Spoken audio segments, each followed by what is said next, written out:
It's no secret, I am a full Bravo-holic. I watch most everything on Bravo. But one of my favorite shows is Married to Medicine. Married to Medicine genuinely gives you the complexities, the challenges, the celebrations, gives you a whole spectrum from the Black lens. But I wanted to go deeper. Married to Medicine is a living archive of modern Black marriages, and the dynamics are incredible. I have to go into an analysis of Black marriage, how we got here, and of course, how it impacts Black women. Let's talk about it.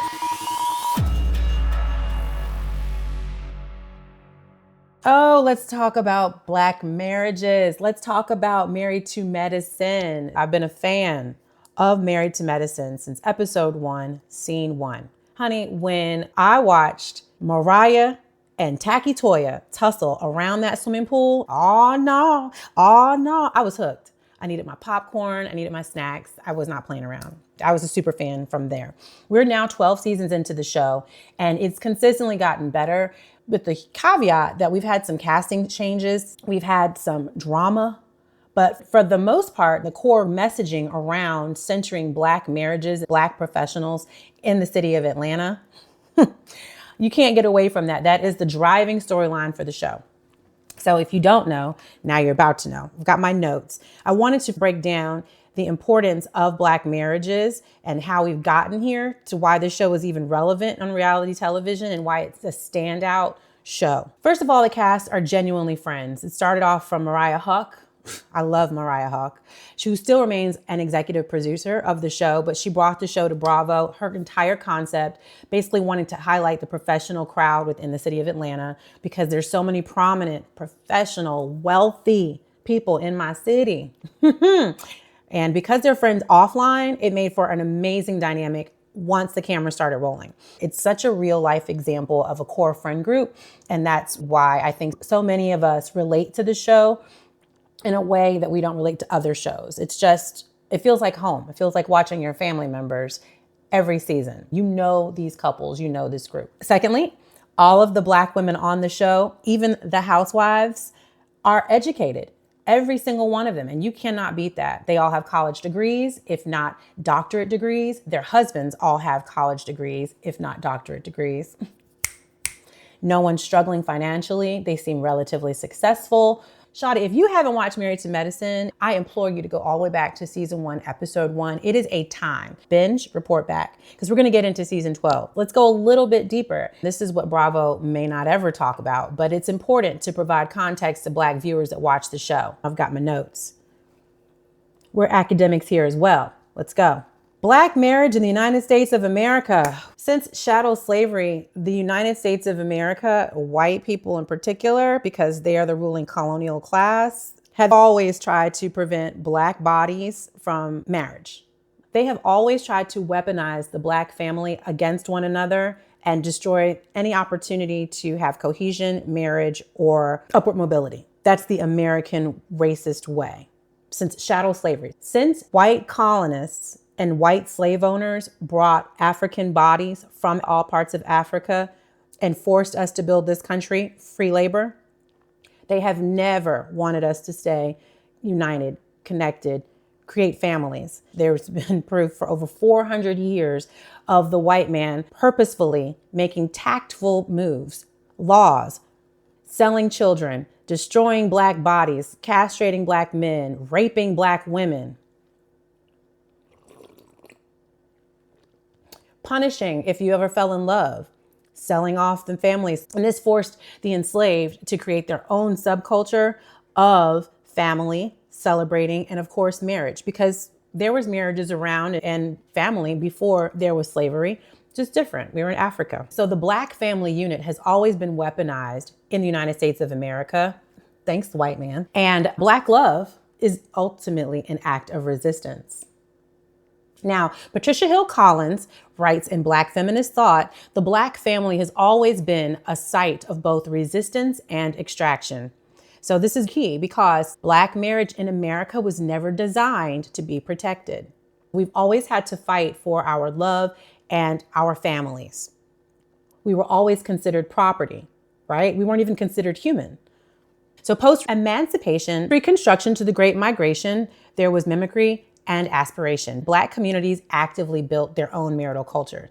During chattel slavery, for hundreds of years, we had to find our own culture, make our own way. And that included creating our own systems that acknowledged Black family and Black marriages. Some of the traditions that have carried through since chattel slavery that uphold Black family values include things like jumping the broom, baptizing your children, celebrating your family with your own traditions. That's celebrated because those are just ways that we manage to keep ourselves united in spite of the systems trying to force us apart, physically force us apart, legally force us apart. It's a structure, it's a system.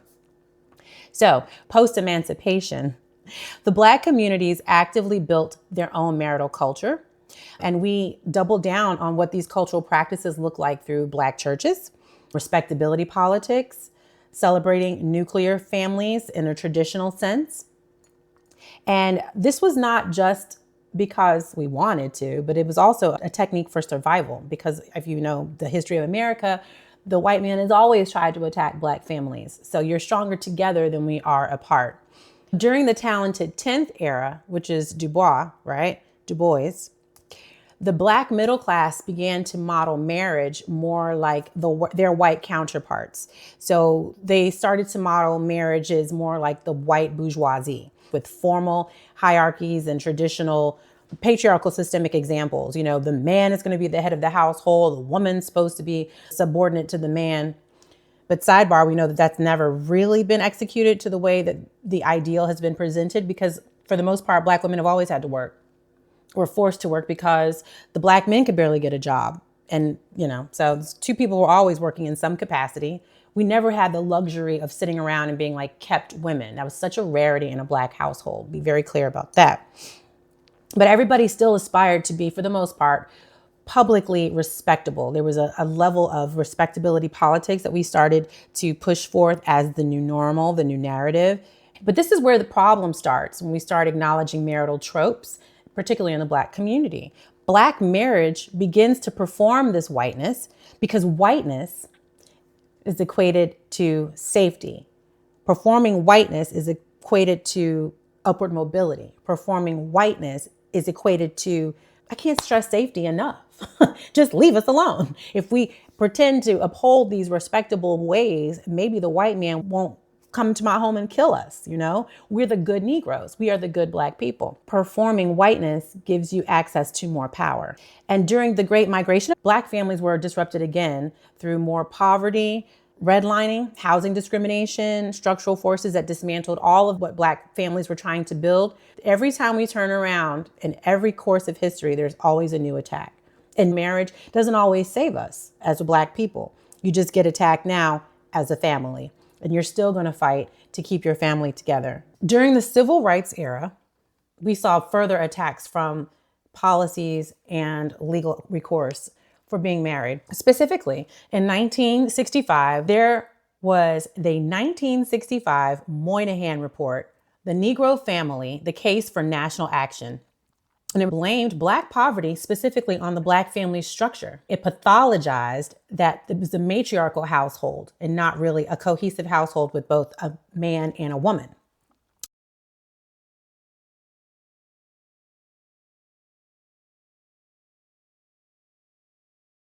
And this was a very defining moment. The white gaze, America, patriarchal system, capitalistic systems, and racism, decided that Black marriages are irrevocably broken and not meant to be revered at all. And that narrative starts to stick within the community and America at large, which was always reverberated by the fact that the course of history, we weren't even acknowledged as human. So Black women that have been holding these families down since chattel slavery, throughout Jim Crow, throughout emancipation, and now they were experiencing systemic abandonment. And they're being blamed for doing just that, holding down their families, making things happen out of nothing, keeping our heads above water. So many Black women never had the luxury of just sitting back and letting these men go to work for them because they were always under attack by racist systemic regime that killed Black bodies, destroyed Black families, destroyed their homes physically, reduce their options for work, reduce their options for education. Bell Hooks wrote in Ain't I a Woman about the myth of the Black matriarch. They being systemic oppression, to make the Black matriarch as a destructive trope rather than a real tool of survival. If it wasn't for the Black matriarch, the Black family probably would never be sustained. So the key point I want to make here is that the burden has always been on Black women to hold the family together, and there will always the blame when the structure, often again at the hands of white systemic racist capitalistic oppression and hegemonic capitalism, dismantled it. That narrative didn't always hold.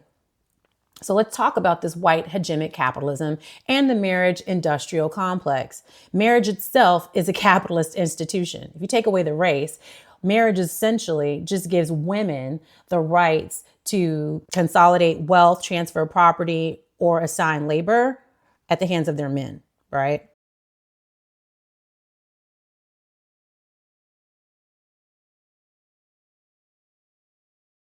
They write about how the dominant group doesn't just control economics, but it controls the idea of what a normal family looks like, how a normal family operates. You think Black people had an opportunity to maintain that narrative or create that narrative for themselves? Don't worry, I'll wait. So Black marriages have historically been measured against this template, whiteness, and found that they were lacking. Not because Black love was insufficient, not because the desire wasn't there, but because this was a structural condition designed to support the template or the whiteness and the systemic hegemonic capitalism that was deliberately withheld from Black bodies. They deliberately denied us access to the same tools that the whites had and the same protections that even whites had within America regarding marriage. So this is where we're going to start utilizing my Plight of the Hot Girl framework, since we are talking about Black women and Married to Medicine, ironically enough. And this is one of the reasons I truly love the show, centers on the success of Black women holding it down. They are the key of the show. It doesn't focus on the men. The men are the co-stars. We focus solely on the women who are married to medicine. But the irony is we've got about 4 doctors on the cast that are also matriarchs in their own right, also the nucleus in their families, but they are also professional women. So who really benefits from a Black woman's labor inside of marriage? Who defines what a Black successful marriage really looks like? Who profits when a Black woman specifically decides that she doesn't want to perform? What happens when we veer off away from the societal norms? And genuinely, Married to Medicine takes a look at all of those things. So now let's get into the Plight of the Hot Girl framework. The Plight of the Hot Girl, in case you're new here, is my scholastic framework that analyzes structural indictment of white hegemonic capitalistic systems and how they extract Black women's labor, Black women's bodies, our productivity, sexuality, and of course, our identity and agency through 4 key pillars. And marriage is never exempt from this architecture, never exempt from this framework, never exempt from this analysis. Marriage is actually one of the most intimate operating theaters, one of the most cool playing fields that we can see how Black women are able to navigate in these spaces. First, we're going to talk about body commodification. Black women's bodies have always been labor units in slavery, throughout domestic work, and in reproduction.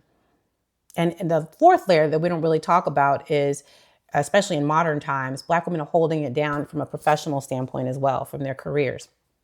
And inside of a marriage, this continues. The exception being that Black women's bodies are available for not only domestic labor, but professional labor, sexual labor to your husband, emotional labor, and reproductive labor. And there's also very little negotiation, because if you're married between you and your husband, an example of patriarchy leads the conversation around reproduction. So on Married to Medicine, we get so many different examples on how the women's physical presentation, their decisions around reproduction, around navigating their family lives are discussed, policed, they're commented on, They're judged from not only their peers on the show, but judged from the fans that watch the show, judged from the husbands or the cast of supporting characters. In this most recent season 12, we have an array of conversation from Steve and Mimi, two of the newest cast members who are a married couple. Steve is a retired pro NFLer and now works in medicine alongside of his wife, who is a doctor of psychology. They have two children on the show that they share, and one of which has special needs. So Mimi talks often about the complexities of navigating her professional life, being a wife and a mother, top priorities. But the third layer of the pressures of being a mother who has to juggle the responsibility of thinking about her child with special needs.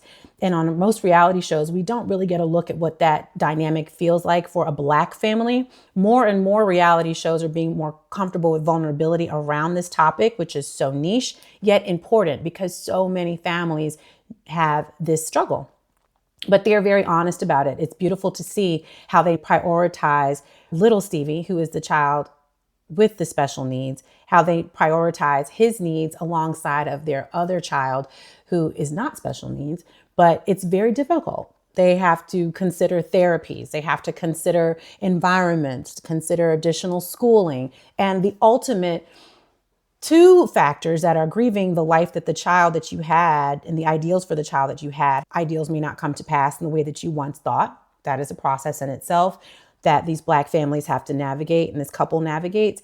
And then additionally, in the event that the child may never live alone or by themselves independently, what that looks like for you as a parent and providing a safe space for this child now and then navigating into adulthood can feel seen, heard, protected, and still have the ability to grow as an adult, right? Deep stuff. We have Quad, Miss Quad. She's a soror. Miss Quad, we meet during season 1, and she is a premier cast member. Everyone loves Quad because she's funny, she's loud and glamorous, and she's a Taurus. And she's a fan favorite. When we first met Quad, she was married to Dr. Gregory, who was another psychologist. And I believe that they lasted for about 6 or 7 seasons, and they ultimately ended in divorce. The two struggled with allegedly emotional and physical abuse throughout their interpersonal relationships, several moments of which were showcased on the show, right? Quad left the show for a season, then came back to the show, but this time with the paramour. She had her own lover. And now we've seen them for 2 seasons. And in season 12, Quad is giving the audience more insight to her fertility journey because she chose not to have a child with her first husband. But now at 46, I believe, Quad is struggling with her decision to wait, but she did not freeze her eggs. So we see this entire season, her navigating, trying to get pregnant via IVF alongside of King. And the two ultimately don't work out. We see why. It starts to implode. But not only are they struggling with the world judging them based on what we've seen over the last 2 seasons, because the couple are not married, but they are together. That is something that Quad navigates on the show. But also the fact that she is an older woman or a woman of a certain age, a woman with means, meaning she doesn't need anyone to give her a baby or no one's permission if she desires to be a mother. That's something very new that we've seen on television. She just chooses to be a mother, period. And even within the show, alongside of her cast members, there's conversation there as well. This infamous last week, we see Curtis, who's Dr. Jackie's husband, trying to insert his critique on their decision to have a child via IVF without being married. First of all, nobody asked for his opinion. But secondly, bro, wow, it's 2028. Didn't know he had to get permission. That's a whole nother conversation. But look at how patriarchy likes to insert itself and try to commodify a woman's body. Nothing to do with you. They're all the way over here making their own decisions. But here comes patriarchy and misogyny. You always want to police some Black body. You always got to police somebody. Very interesting. Then we also had Dr. Jackie, who was married to Curtis. And at the time that we've seen of their conversations around their fertility journey, and the two of them have been married for many, many years, Dr. Jackie has always wanted a child, but her struggles included things like cancer, dealing with the husband who didn't want another child, and dealing with a husband who was unfaithful. which I'm sure impacted her decisions to continue to procreate. I mean, he was seen at Hartsfield Airport with a younger woman on camera holding her hand. So going back to Curtis's policing, Quad, your arms are too short to box with God. Everybody should calm down and refrain the judgment. We also have Dr. Simone. She is a doctor, OBGYN, just like Dr. Jackie. I failed to mention that. Got two OBGYNs on the show, prominent OBGYNs that both have their own businesses. They also have things like scrub lines, making house calls. Everyone has about 2 to 5 different businesses. So the women are paid. The coins are in the bank. But Dr. Simone is the breadwinner in her household. And her body commodification comes at the fact that she has a husband that no longer works, Cecil, and 2 black boys. Well, they're now young men who all 3 essentially depend on Dr. Simone's income and her ambition and, of course, position on the show, because she, as I mentioned before, is the breadwinner and holds them all down in order to sustain their lifestyle. And so her choosing to have children with the man, her husband, I'm sure and she mentions this on the show, the original conversation or the idea was never for it to solely fall on Dr. Simone. Yet in season 12, we see it come to a head that the pressures have become a little too much, so much so that she's exploding on her family. She's genuinely forcing down resentment that keeps bubbling up against her husband, who is not working. We're still not clear as to why. And her children that appear a little too entitled to monies that they never helped bring in without the gratitude that we know should come from children or anyone who's doing for you. There should be a huge level of gratitude because they come from such a place of privilege. But no one cares about Simone's black body. And she mentioned several times throughout the season that her ultimate desire is just to go downtown to Atlanta, live in Midtown, get a high rise and retire. She's sick of all of this. She's ready to retire. But she can't retire because the family depends on her. We're introduced to a new castmate, Dr. Mimi, who is a nurse practitioner. Wait, so she's not a doctor. Mimi and her husband, cutie cute, they're new to the show. They have 4 little children, and it's interesting to watch them navigate prioritizing the 4 young children during their new entry on the show. This adds a new level of complexities to their lifestyle, being recorded and having to go on national television and attend cast trips and be a part of cast events where still the priority in their life are raising those 4 young children. But she's not a housewife. She's definitely working full time, just as her husband works full time. And then we also, I think everyone on the show has a child with the exception of Quad. Dr. Heavenly, who's a dentist, very prominent, several practices in the franchise locations. She also has 3 children alongside her husband, Dr. Damon. Simone, who is married to Big Jeannie, who is a doctor. They have 2 beautiful young men. And it's been interesting to see how she navigates that household. She holds it down as the queen of her home. We see a little bit of a dynamic difference in that household than Simone's household, because the children at this point seem to have a little bit more reverence, respect, and just gratitude for the fact that they are in a place of privilege. And it's been a joy to see. For as many critiques as I can give Tacky Toya, I can honestly say it's been a joy to watch her being there for her young men now. And they're growing up to be so handsome and well-mannered. They're making amazing grades. They're smart. I hope they go to Howard just like their father. But she's one of those Black women that genuinely enjoys that role of being a housewife and maintaining the home and ensuring that those children are well taken care of without having to clock in to a job. So Dr. Contessa, she has 3 children alongside her husband, Dr. Walter Scott Metcalf, and the 2 of them actually work together, which has been very interesting to see on the show. But they also hold down a medical practice. They got a lot going on.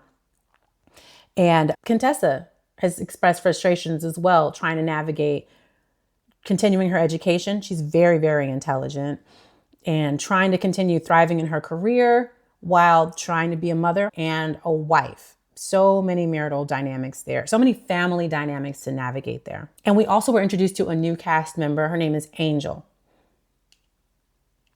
Angel's come from another reality television show, but she does have a job as a nursing practitioner. I believe she's in school as well. She is a single mother of 2 children. And that's all I really have to say about Angel. I wasn't a fan. So watching the dynamics of these women and men navigating their relationships and their families on the show, the questions come up every season around who really gets to decide what your body is for inside of marriage and how it's going to be utilized, how it's going to be respected or revered even. We hear and see the women complain, not every season, but off and on. It's been 12 years.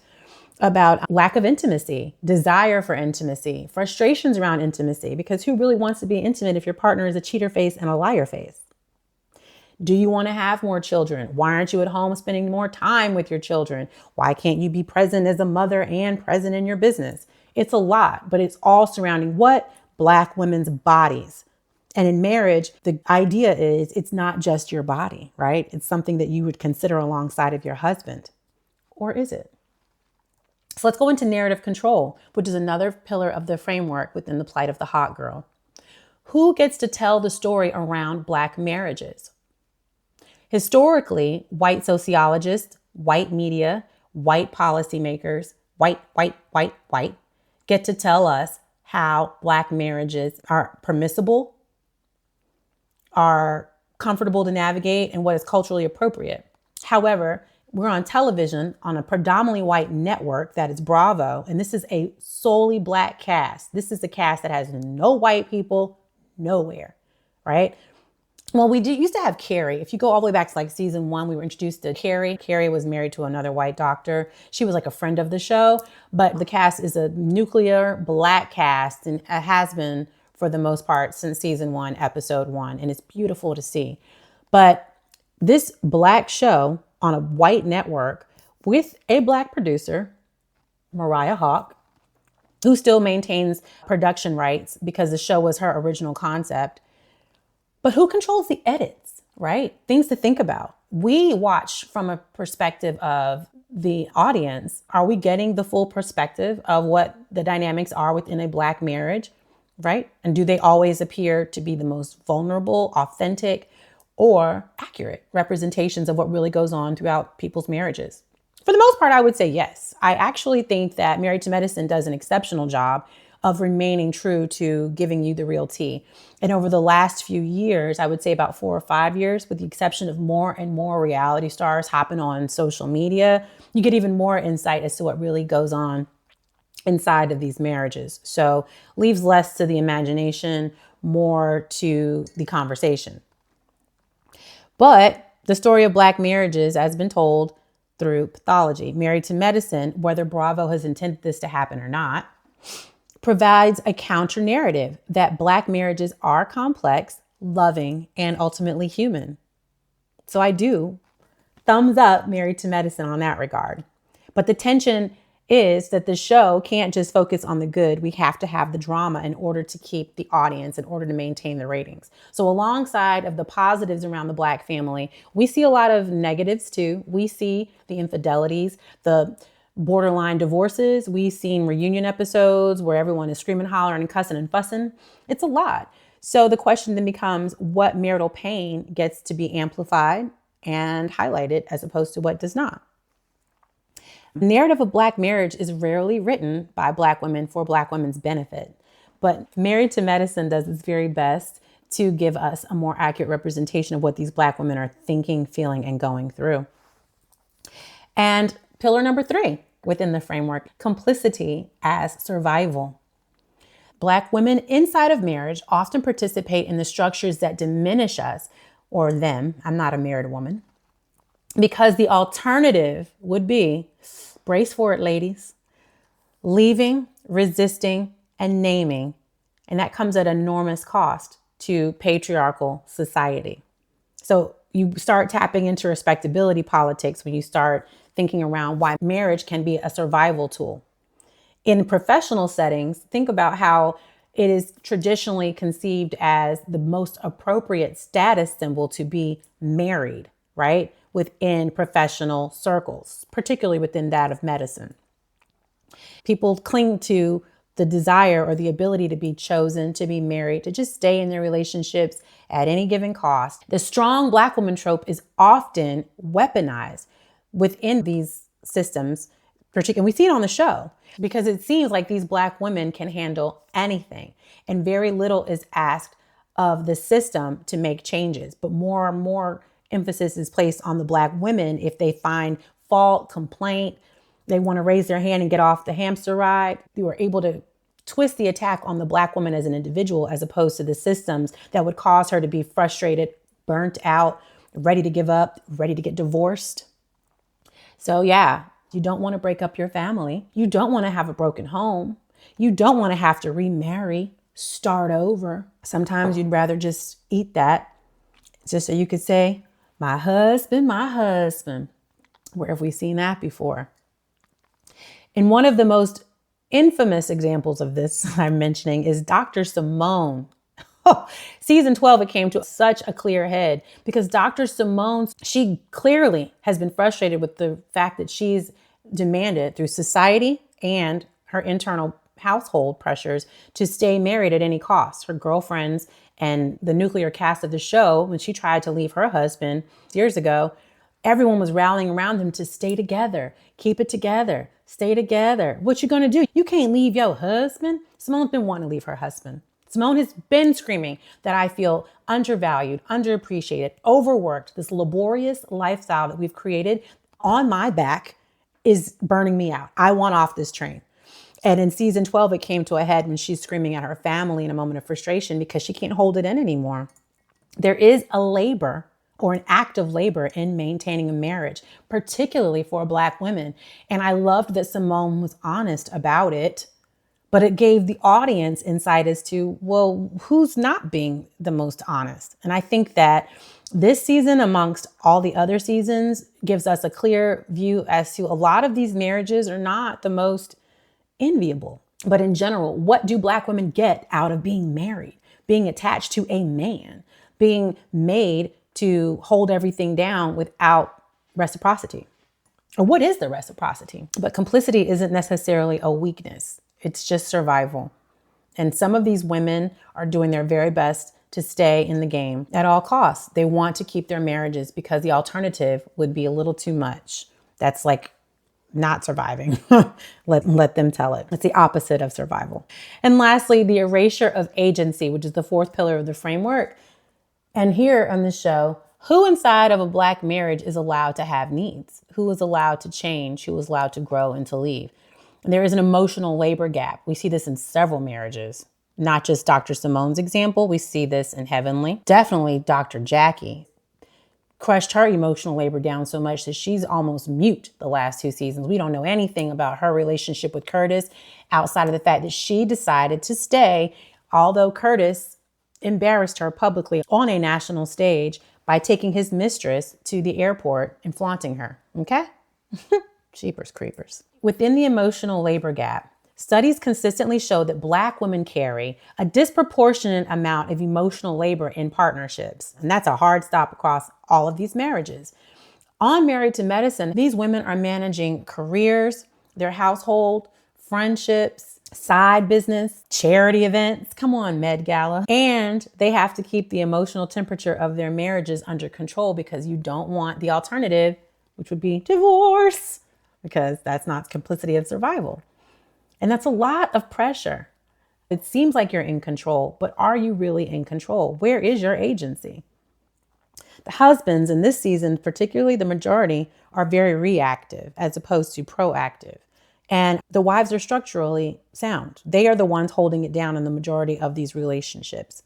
Sometimes the erasure of agency is not as loud as a Dr. Heavenly fight or a Toya fight. So it may not look like Toya screaming at her husband in front of millions or emasculating him when talking about his small penis size. It may not look like Heavenly rah, rah, rah, rah, rah, and Dr. Damon, Dr. Daddy, telling her to calm it down, right? Sometimes the erasure of agency in a marriage doesn't look like control. It could just look like, I don't ask for what I truly need because I've been conditioned to just never even expect it. And who do we see that in? Dr. Jackie, Dr. Simone. Trying to think. Ooh, Contessa is another good example. But despite everything, Bravo is doing a great job. We're 12 seasons in, and Married to Medicine gives us something that most of these reality shows fail to do, and that's range. It's breadth, it's depth, and it's complexity within Black marriages. So we get to see the Black marriages that are flawed, and we get to see the Black marriages that are filled with love. And they're showcased alongside of each other, and they can ebb and flow from episode to episode. But the underlying tone is the fact that everyone genuinely loves each other and genuinely respects one another, both as marital couples, families, friends, colleagues, and peers, right? That's definitely true. And that's why I feel like the show, has managed to sustain for as long as it has. So the show doesn't represent a singular template. It shows that there is no real monolith in a Black marriage, but the complexities are what allow us true growth and evolution. It's the pluralism that is the gift to the audience, the gift that continues to give. So we get to truly see the marital archetypes throughout season 12, and let's name them. First, it's partnership as negotiated labor, as most exemplified within Contessa and Scott. Their marriage is a marriage that's renegotiated publicly across seasons. The two have been successful as doctors, but also trying to navigate side careers and different passions. We've seen Dr. Contessa become a bodybuilder. We've seen Dr. Contessa go back to school to get her master's of public health. We've seen her talk about her being a pilot and the fact that she knows how to fly planes. We've seen her husband, Scott, want to be a rapper and have a cooking show, and the fact that he used to sell Gucci bags way back in the day. But the two of them, no matter what, they are still together trying to hold down their relationship because they value it as a partnership, no matter what their careers may entail. It's a negotiation of their labor. Second would be the institutional marriage. We've got Jackie and Curtis. They seem to be the most traditional outside of Dr. Heavenly and Dr. Big Daddy.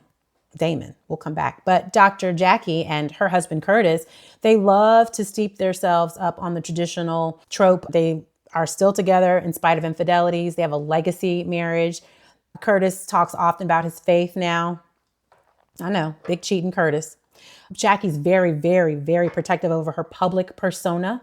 So much so she doesn't raise her voice. She wants to be respectable. She's an AKA that does not argue. She does all of the traditional personas, but in private, I'm sure there's a lot of pain. I mean, this man embarrassed you in front of millions, girl. You never got the child that you told the world that you so desired. Curtis speaks often about the fact that there's a lack of intimacy. He wants more. He doesn't see Jackie often because she's overly ambitious. Let him tell it. So although they have a public persona of a great institutional marriage, we understand that there's probably behind closed doors a lot of private pain. I would love for Jackie to talk more about that. I think that would be the only reason that she should stay on the show, because we're demanding more of that vulnerability. It's time for the audience to see more of it. I think more Black women can also relate as well. Another trope, the marriage that didn't survive or shouldn't survive. We've got Quad, right? And Dr. Gregory and their divorce example.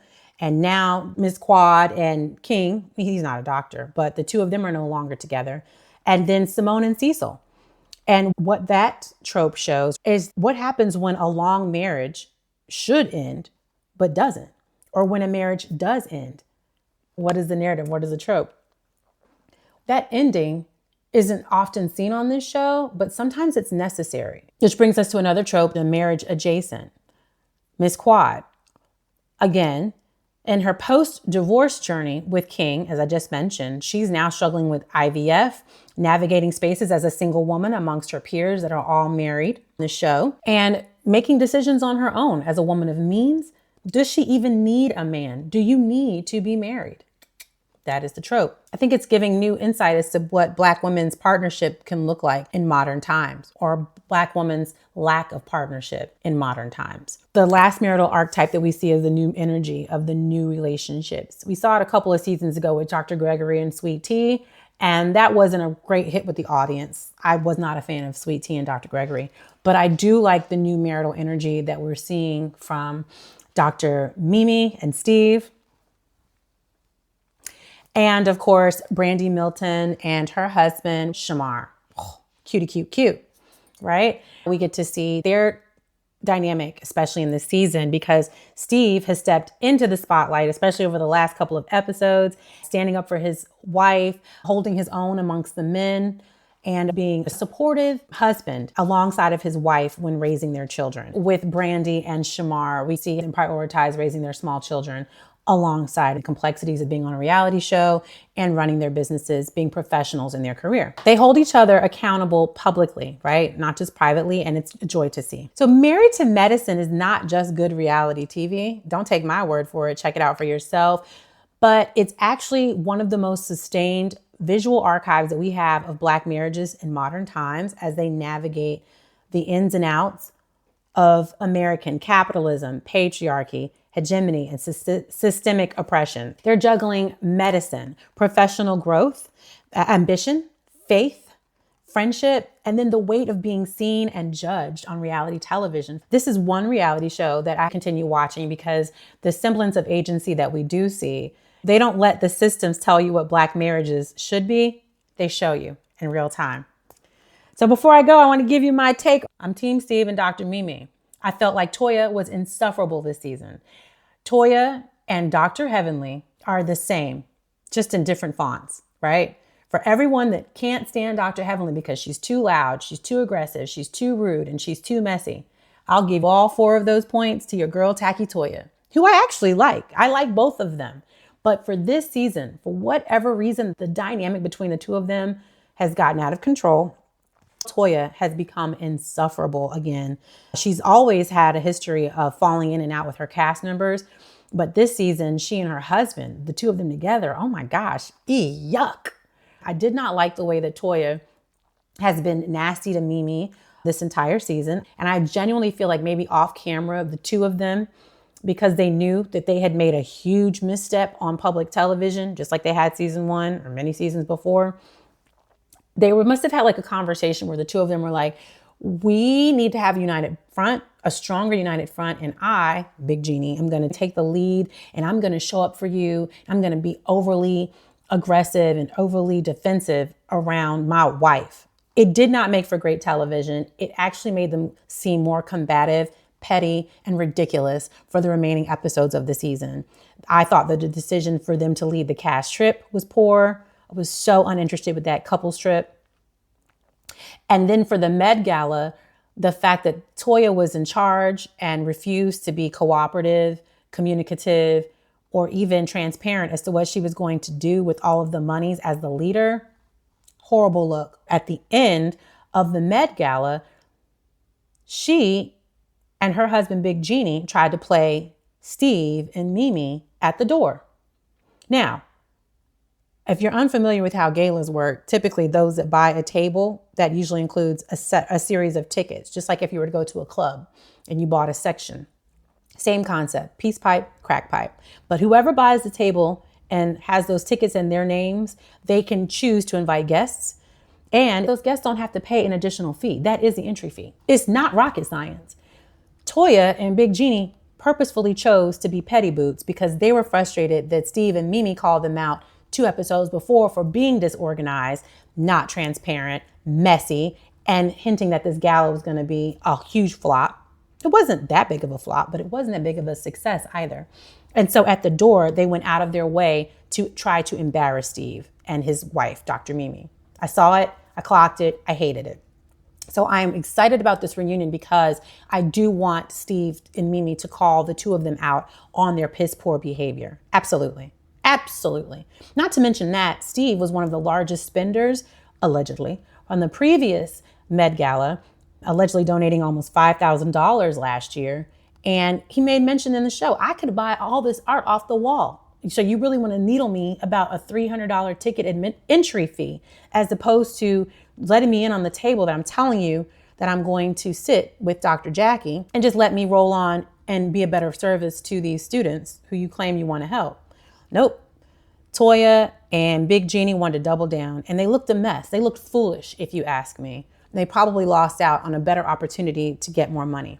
I thought the Med Gala and the whole was rather tacky, outside of the fact that the venue and the decor were great, right? there were chicken wings. Girl, I don't even eat Yardbirds, so I knew I would have been totally turned off. Chicken wings and fruit cups. I'm not going to get in full glam and try to eat chicken wings and fruit cups. That's just not my ministry. I would have had something to say. And if I was on the plenary committee, that would have been a huge no. The reunion looks spicy. So I'd love to know what you think about this new season. What do you think about Married to Medicine in general? What do you think about Black marriages in general? And how do you feel about Married to Medicine as the reality show that is showcasing Black marriages on Bravo? So until next time, you can leave your comments below. Don't forget to like and subscribe. Until then, bye.